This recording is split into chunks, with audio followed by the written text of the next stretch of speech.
Alright, so moving right along to our next app is one of my favorites on the list, which is the Chrome Beta Browser. Now this recently was released for the Android 4.0 Ice Cream Sandwich operating system, and what this actually does is it allows you to sign in to your Google account, and it'll sync to the Chrome browser that you have on your computer.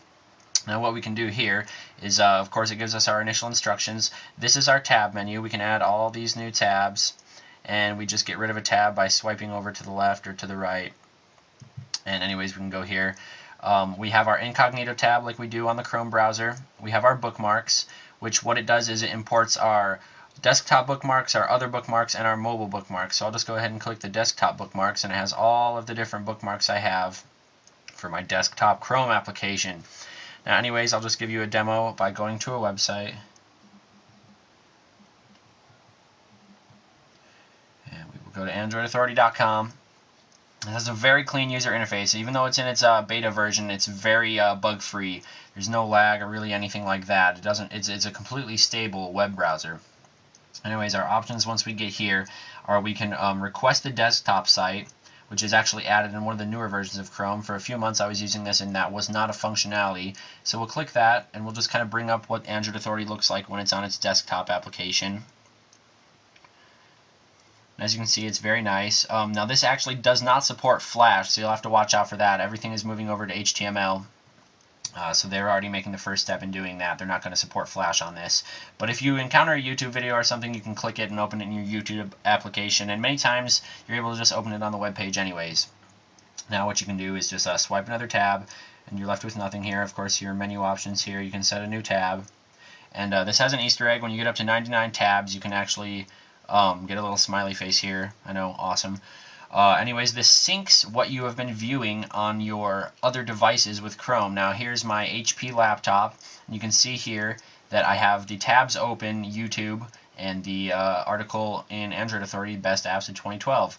And it also has my Galaxy Nexus last synced web page I was viewing.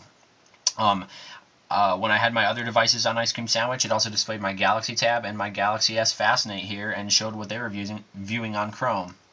Anyways, these are my recently closed. We have these, and we have Android Authority and Welcome to Google.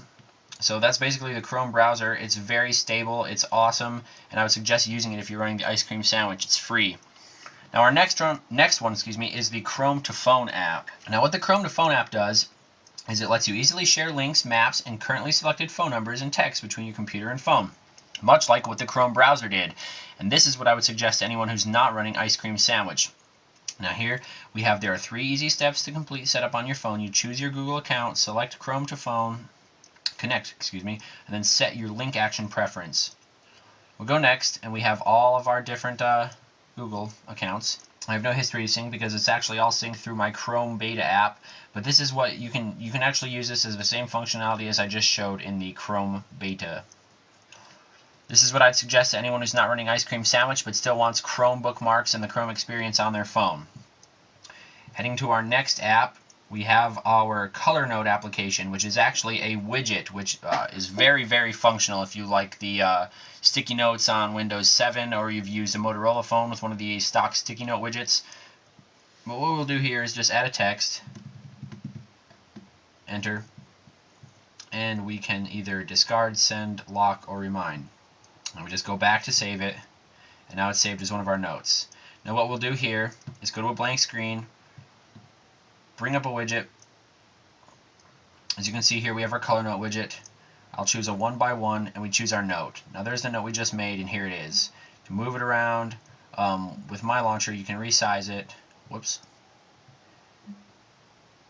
Make it bigger, somewhat. Anyways, when you click it, it'll bring up the note that you wrote, and it'll allow you to edit the note. You can go back, and this is very helpful for to-do lists or shopping lists or reminders for classes, reminders for work, anything like that. So if you need a nice widget on your home screen to remind you to do things, you can just get the Color Note application, type up a little note, and then place it directly on your home screen. You'll never forget what you have to do. Moving on to our next one, we have our Flixster application, which is a movie streaming and movie reviewing app with Rotten Tomatoes. Anyways, we have our box office movies, which has our theaters and upcoming. I'll go to the home first. You can search for movies, actors, or directors. Scroll through here to see their featured tab. And you can log in on Facebook to see what your friends are doing and also share what you're doing. You have our Mission Impossible trailer. We'll go ahead and just boot that up, show you some of the functionality of this application. This gives us the Rotten Tomatoes news, the review on Mission Impossible. So it gets a 93% on Rotten Tomatoes, and then it's also giving us the reviews for the other ones. So that's what I clicked. And we can go back, and we can see My Movies. Now what you can do is connect with Facebook. You can give a gift to watch a full-length movie on Flixster. You can view theaters in your location, and we can check our DVD releases that are coming up. I'm pretty sure that we can watch a trailer here. So I click Contraband, and we'll be able to watch our trailer. Now I don't know where this is streaming from, but as of right now it doesn't look like it's in HD. I'm sure you can change your settings.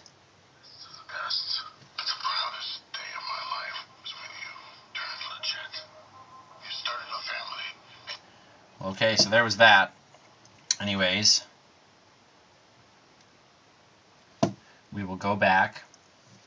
And that was our Flixster application, guys. If you want to check out the latest movies, reviews for the movies, where to watch the movies, and upcoming DVD releases, get this application, especially if you're a movie buff.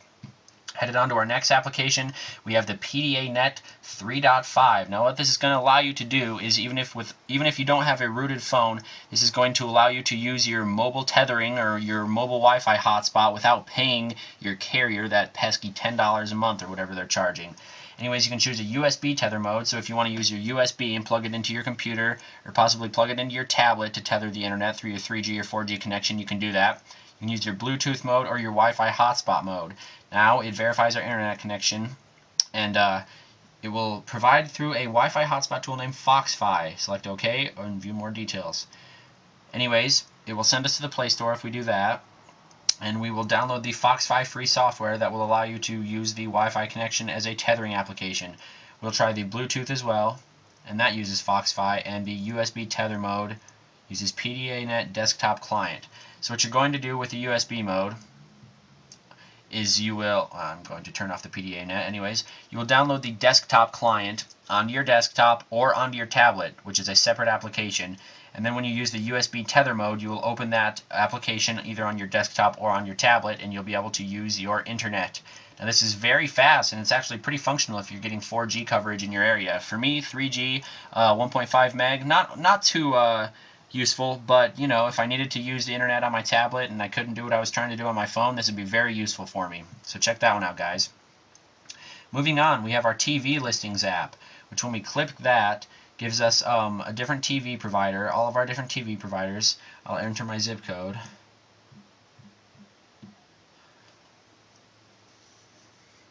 So here are all our different providers for the zip code I have entered. We have our DirecTV, Dish, Fave, Global World TV, we have Comcast down there, and then we have our local listings. I'll go ahead and click DirecTV, which is going to be pretty national. It's pretty across the spectrum. We have our information channel, and it just shows us all, you know, Pilates at home, blah blah blah, paid programming, all of the programs that are going to be on, and what channel they're going to be on and what time. So anyways, it just says what's on. Going back, whoops, we will click it again, and I'll bring up the menu. You can choose the time of day, you can search for things, you can filter by different categories, you can set reminders to watch your favorite show. The more gives you a refresh and about, and the settings key gives you your configurable TV provider, which I've already chosen. Of course, you can filter your channels, and then you can use a 24-hour time format if you're into that. So this is a great one to keep up on your TV shows, guys, or your movies. And you can set your own provider and everything to customize and suit your needs. So check this one out if you want to stay up to date on your latest shows. Anyways, we'll go now to the Words with Friends application. Now this is also available in a paid version. And what you can do here is log in either with your Facebook or your email address, and you can play Scrabble with your Facebook friends or the friends you have on your contacts list. Now this is pretty fun, and I don't really want it to spam my Facebook, so beware, it will do that. Once you do this, it'll give a notification to everyone you're playing Words with Friends, whatnot. Be aware of that. So I don't want to do it this time, and I don't want to log in with my email address. So basically, you guys, that's what this will do, is you can play Scrabble with all of your friends, and it's pretty fun. A lot of people actually have this app. Going back. Whoop. We will now go to our Google Play Music application. Now with the Google Play Music application, you can actually stream all of your MP3s to Google's cloud server and stream them from there anytime you want to hear your music. Now of course it gives you your artist, albums, and your option to select an account to stream it. Now you can also choose not to stream all your music to the cloud, which is what I like to do. Because a lot of times it will find problems with your ID3 tags, whatnot, and it will delete them, and if it does not think that they're a genuine file, which of course I would only get genuine files. But anyways, you have all of your you know, artists and stuff. We can just click a song, and this is the nice user interface it gets, and it gives you the info. You can actually rate it up or down to see if you want to play it again, whatnot. Anyways, that was our Google Play Music app. We have a bunch of settings here. Really, you can just shuffle all, or you can go to your settings, choose your play account. A lot of them have to do with your cloud server here, which I really don't like doing, but a lot of people find it convenient because it takes up zero space on your phone. It'll all be in the cloud. You'll just stream your music. So what you're going to need is a data connection for this application. But what else you can do is request that these songs be made available on your phone, so you do not have to stream them from the cloud.